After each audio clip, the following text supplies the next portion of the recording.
voici aujourd'hui de nouveau avec Sandra. Bonjour Julie. Tu es la présidente de l'association Entraide qui vient en aide justement aux parents et aux enfants atteints d'un DIS, d'un trouble de l'apprentissage. Aujourd'hui, on va parler de la dyspraxie. Qu'est-ce que c'est? Qu'est-ce que c'est?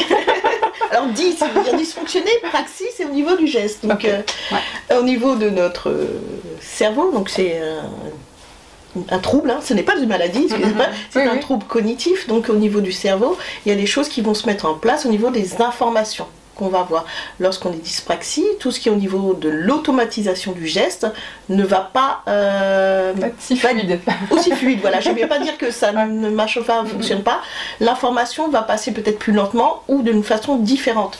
Du coup, lorsqu'on est tout petit, lorsqu'on automatise le geste, par exemple lorsqu'on prend une fourchette pour la mettre à la bouche, c'est un geste qui devient automatique. Mais pour le qui demande beaucoup de compétences parce que il faut prendre, il faut évaluer la distance, œil-bouche. Voilà, tu as la bouche. Enfin, voilà, ça nous paraît bête. Ça paraît bête, mais en fait, au niveau de toute l'information que le cerveau va donner au corps, il y a énormément d'informations que les dyspraxiques, c'est pas qu'il ne sait pas le faire, c'est qu'il ne va pas mémoriser le geste. Donc ça va lui coûter en énergie parce qu'à chaque fois, il devra se rappeler. Oui, il refait les chemins neuronaux alors que normalement pour se rappeler la manière. Donc, alors ça paraît tout bête. On dit mais attends, il peut pas se rappeler de mettre ça. Oui, mais ça, là on parle de ça, mais ça peut être d'autres schémas sur d'autres parties. Ça peut être faire du vélo, ça peut être lasser ses chaussures, ça peut être. Alors ça, je parle quand ils sont tout petits. Après, c'est durable. C'est durable, donc du coup, on va compenser, on va contourner.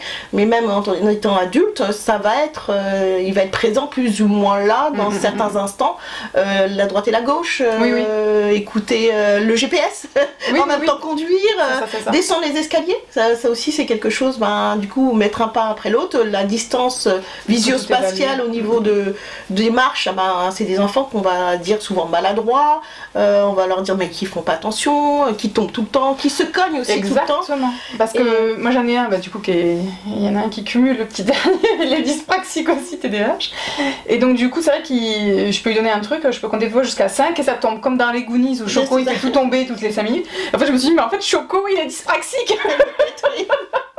Et en fait voilà, tous ces gens très très maladroits, il y a sûrement une dyspraxie quoi.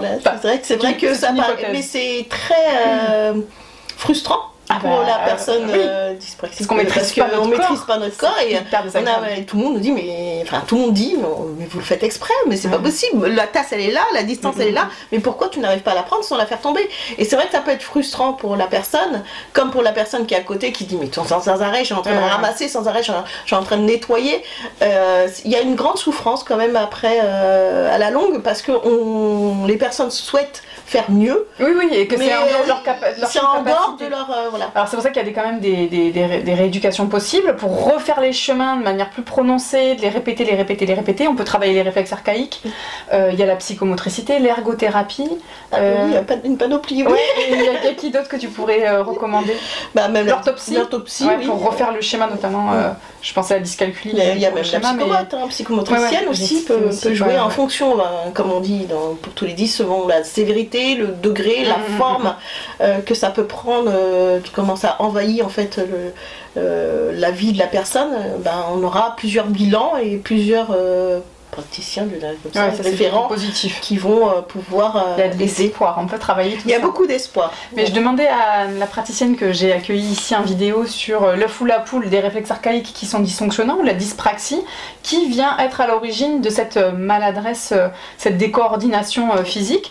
Elle me dit on ne sait pas en fait si c'est parce qu'ils sont mal intégrés les réflexes, du coup ça génère une dyspraxie, donc si on retravaille les réflexes archaïques, la dyspraxie diminue, ou si la dyspraxie est omniprésente et donc du coup empêche les réflexes archaïques de s'intégrer profondément. C'est pour ça que je dis qu'il y a plusieurs visages, c'est pour ça. Et qu'il faut être prudent.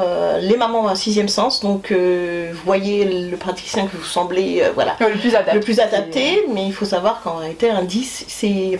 on dit que c'est inné, donc c'est génétique. On est avec sur l'hérédité, malheureusement, sans culpabiliser les parents. On voit avec les sororités, les fratries, quand il y en a un, moi j'en ai deux, les deux ils le sont. C'est ça. Donc il y a un facteur génétique, donc inné, quelque part au niveau de l'information. Après, effectivement, il y a d'autres éléments qui peuvent se mettre en place et forcément, les réflexes archaïques sont peut-être moins intégrés puisqu'il y a déjà cette base innée de dysfonctionnement, on va dire, au niveau du geste. L'avantage, c'est que ça se travaille, on peut faire des remodelages, c'est hyper intéressant, et puis savoir aussi comment on a grandi in utero, ce qui fragilise l'acquisition des réflexes archaïques. Donc si on est sur une famille où toutes les grossesses ont été violentes, par exemple, et ben c'est normal aussi que de génération en génération, les 10 se succèdent. C'est une hypothèse, je dis pas que c'est tout le cas tout le temps, hein. Mais voilà, on peut explorer cette hypothèse-là. Ça peut être une hypothèse en fait, hein, mais bon, voilà, c'est multifactoriel, on le sait. On est esprit, âme et corps, donc effectivement, il faut soigner les trois et essayer de voir à quel moment il y a eu peut-être aussi une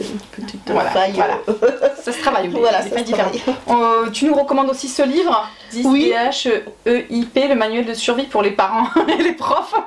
Il est excellent, je trouve qu'il est très bien écrit, il est complet. Il donne énormément d'informations au niveau association, au niveau livre, au niveau aménagement, et il explique très bien en fait tous les 10. Je vois qu'il vient de la bibliothèque. Ah non, c'est pas celui-là. Je très bien à la bibliothèque. Voilà. Merci beaucoup Sandra. Merci à vous de nous avoir écoutés. On se dit à bientôt. À bientôt, au revoir.